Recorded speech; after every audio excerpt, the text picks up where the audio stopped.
नमस्कार सबैजनालाई रुजेप multi service YouTube च्यानलमा यहाँलाई स्वागत छ। हामी हिजोको सेयर बजारको बारेमा यो नयाँ सरकार आएदेखिको पहिलो सेयर बजार कारोबार भएको थियो। 2879.1 बिन्दुमा छ, 71.05 घटेको छ, 2.4% गिरावट, पोजिटिभ सर्किट 6वटामा, नेगेटिभ सर्किट छैन, अनचेन्ज 6वटा, 294वटा कम्पनीले गुमाएका छन् भने 33वटा कम्पनीले मात्र कमाउन हिजो सफल भएका छन्। र हामी सरस्वती अब हेर्छौँ, टेक्निकल चार्ट हेर्छौँ। टेक्निकल चार्टमा हेर्छौँ तपाईँको निर्मल पोखरी एक्सप्रेसबाट जान्छौँ, हामी टेक्निकल चार्टमा जान्छौँ। टेक्निकल चार्ट नेपाल आएको छ 71 यो ठिक छ। हामी जान्छौँ, यहाँ आर सेटअप मैले राखेको छु। आर सेटअप भनेको रास सेटअप, यसमा एसएमएमए है, सिम्पल मुभिङ एभरेज 14 क्लोज यो 2808 भएको छ। सुपर ट्रेन्डले सेल सिग्नल देखाएको छ 2965 देखि। एओ भन्छ तपाईँको, एसएम ओसिलेटर भन्छ, यो नेगेटिभ देखाएको छ, यो 40 भन्दा माथि राम्रै मानिन्छ। सिएमए 20 देखाएको छ, यो गिर्दो क्रममा छ। र स्टोक्यास्टिक आरएसआई भन्छ, यो पनि क्रस ओभर भएर तल गएको स्थिति छ। त्यसपछि हामी हेर्छौँ टी सेटअप। टी सेटअपमा इएमए 5921 है, short term, mid term, long term हामी हेर्छौँ। यो इएमए 50 भन्दो रहेछ, इएमए 50 2755 छ, इएमए 21लाई क्रस गरेको छ, थोरै बियरिसतिर गएकोले देखाउँछ भने अझै पनि हामी 2755को जोनसम्म हामी के छौँ त सेफै छौँ। त्यसै गरी यहाँ टिडिआई भनेर दिएको छ।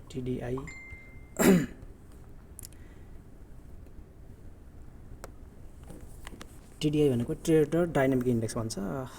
यसमा चाहिँ अब स्क्याल्पिङ गर्नुहुने, इन्ट्राडे गर्नेहरूले हिजो बेच्ने सिग्नल है, सेल सिग्नल आइसकेको छ भने हामी यो रातो डट डट भइन्जेलसम्म चाहिँ हामी आतिनुपर्ने स्थिति छैन। जो हुनुहुन्छ पोजिसनल र स्विङ ट्रेडर गर्ने चाहिँ अझै पनि सेफ छन् है त। त्यसै गरी हामी ओ सेटअपमा जान्छौँ। ओ सेटअपमा यहाँ ओबिबीलाई गरिएको छ, ओबिबी नेगेटिभ छ। ओबिबी भनेको अनब्यालेन्स भोल्युम हो, यो चाहिँ 2921 2879 देखाइरहेको छ। हामी भोल्युम प्रोफाइल हेर्छौँ, यहाँ दुई ठाउँमा छ है, धेरै किनबेच भएको ठाउँ चाहिँ 2800को वरिपरि छ, त्यसपछि 2931 वरिपरि चाहिँ धेरै किनबेच भइरहेको छ। सिएमए भन्छ, स्ट्राइक इन मनी फ्लो घटेको छ। यहाँ चाहिँ अघिको टाइम फ्रेम र यहाँको टाइम फ्रेम चाहिँ फरक फरक तरिकाले हामीले हेर्न सक्छौँ है। डिएमए नहेरिकन एउटै छ भने हामी केमा जान सक्छौँ त फेरि 3 आवर 1 आवरमा पनि गएर हामी के गर्न सक्छौँ, त्यसरी चेक गर्न सक्छौँ। त्यसपछि हाम्रो रहेको छ के ओबिबी पछि ए सेटअप छ, यसमा एडिएक्स भन्ने हुन्छ। एडिएक्स भनेको एभरेज डाइरेक्सनल इन्डेक्स है, 40 भन्दा माथि राम्रै मानिन्छ होला, 44 पोइन्ट छ। यहाँ सबै सिग्नलहरू इएमए 8, यो टाइम फ्रेम 3 आवर ठिकै छ। ओबिबी पनि माथि नै छ, एभरेज आरएसए 14 सेफ जोनमै छ, एडिएक्स पनि सेफ जोनमै छ। पर्सेन्टेज आर पनि, पर्सेन्टेज आर भनेको यो मनी फ्लो हो, सायद विलियम पर्सेन्टेज आर होला। मनी फ्लो चाहिँ ठिकै छ, सेफ जोनमै छ है। यो डटभन्दा माथि र मुनि चाहिँ डेन्जर जोन हो, यो निलो चाहिँ सेफ जोनमै छ। त्यसपछि हामी केजमा जान्छौँ, सुपर ट्रेन्ड 10-3 है। सुपर ट्रेन्ड 10-2ले अघि सेल सिग्नल देखाएको थियो, सुपर ट्रेन्ड 10-3ले चाहिँ 10-2ले चाहिँ सेल, 10-3ले चाहिँ बाई सिग्नल देखाइरहेको छ। सीमा 20 छ, यो घटेकै छ, ठिकै छ यो पनि। अब त्यसपछि हामी सी सिग्नलमा जान्छौँ। त्यसपछि हामी बोलिङ्गर ब्यान्डमा जान्छौँ। बोलिङ्गर ब्यान्ड र यो केसी भनेको केटनर च्यानल भन्छ। बोलिङ्गर ब्यान्ड यो रातो र हरियो भने केटनर च्यानल पहेँलो र कालो हो, ठिकै छ। यसमा पनि 2835मा हामी सेफै छौँ है। एडिएक्स 14 चाहिँ घटेको छ। अब यो डिएमआई 14.4 भन्छ, यो बायर सेलर हो, बायर पनि घट्दो सङ्ख्यामा छ। हरियो चाहिँ बायर, सेलर चाहिँ रातो है। सेलरहरू बढ्दै गइरहेको छन्, बायर पनि घट्दो क्रममा छ। त्यसपछि याम छ, एमएसिडीको हिस्टोग्राम घटेको छ, छोटो भएको छ, क्रस ओभर अझै दिएको छैन, सेफ जोनमै छन् आरएसएहरू।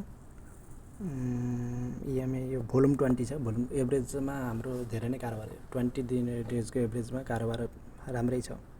11.83 छ भने 15 बिलियनको कारोबार भइरहेछ। 20 दिनको एभरेज भन्दा राम्रै भोल्युम कारोबार भइरहेको छ। 2835 2755सम्म हामी सेफ छौँ है त। EMI 20 र EMI 50बाट हेर्दाखेरि यो 4 घन्टे रहेको छ। त्यसपछि हाम्रो अर्को रहेको छ भोल्युम प्रोफाइल नै हो यो। अब यो चाहिँ अर्को टाइम फ्रेममा हेर्नको लागि यो राखिएको। यसमा चाहिँ तपाईँहरू गएर चाहिँ डेको सट्टा चाहिँ हामी केमा हेर्न सक्छौँ त 1 आवरमा पनि गएर हेर्न सक्छौँ है। हेर्नुहोस् ADX तलबाट बढ्दै आएको छ।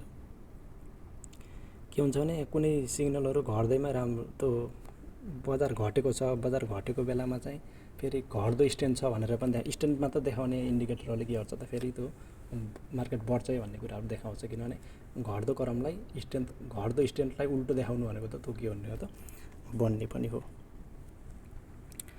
EMI 200 कतिमा छ यो 2879सम्म हामी के छौँ यसमा पनि सेभै छौँ। त्यसपछि यो स्मार्ट मनी कन्सेप्ट छ SMC। SMCमा चाहिँ यहाँ रेजिस्टेन्स देखाएको छ 2951। हिजो किनेकाले आज रेजिस्ट्रेसन गरिसकेको अवस्था छ है। अरू ठिकै नै छ 2826सम्म हामी के छौँ सेभै छौँ। 2778सम्म पनि हामी सेभै छौँ है। त्यसपछि अर्को सेटअप छ EMI 20 खरस छ यो 2835 2809सम्म हामी सेफ छौँ। RSI14 सेफ जोनमै छ। मनी फ्लो इन्डेक्स पनि के छ सेफमै छ भनेपछि हामी अब जो स्विङ ट्रेडर हुनुहुन्छ इन्टरडे ट्रेडिङ हुनुहुन्छ इन्टरडे ट्रेडिङ र स्क्याल्पिङ गर्नुहुन्छ जसले उहाँहरूको लागि सेल सिग्नल भ्यालिड भइसकेको छ। र जो स्विङ ट्रेडिङ हुनुहुन्छ र पोजिसनल ट्रेडिङ हुनुहुन्छ उहाँहरूको लागि अझै पनि थप्न सक्नुहुन्छ अथवा त्यही अनुसार तपाईँहरू गर्न सक्नुहुन्छ भन्दै अब यहाँ देखाए लगभग हामीले 45वटा भन्दा बढी इन्डिकेटरहरूमा हेर्दाखेरि सेल सिग्नल भ्यालिड भएको छ। र अझै पनि डराइराख्ने स्थिति छैन किनभने कुनै पनि क्रस गरेको अवस्था छैन है। हस् त यति नै भन्नु।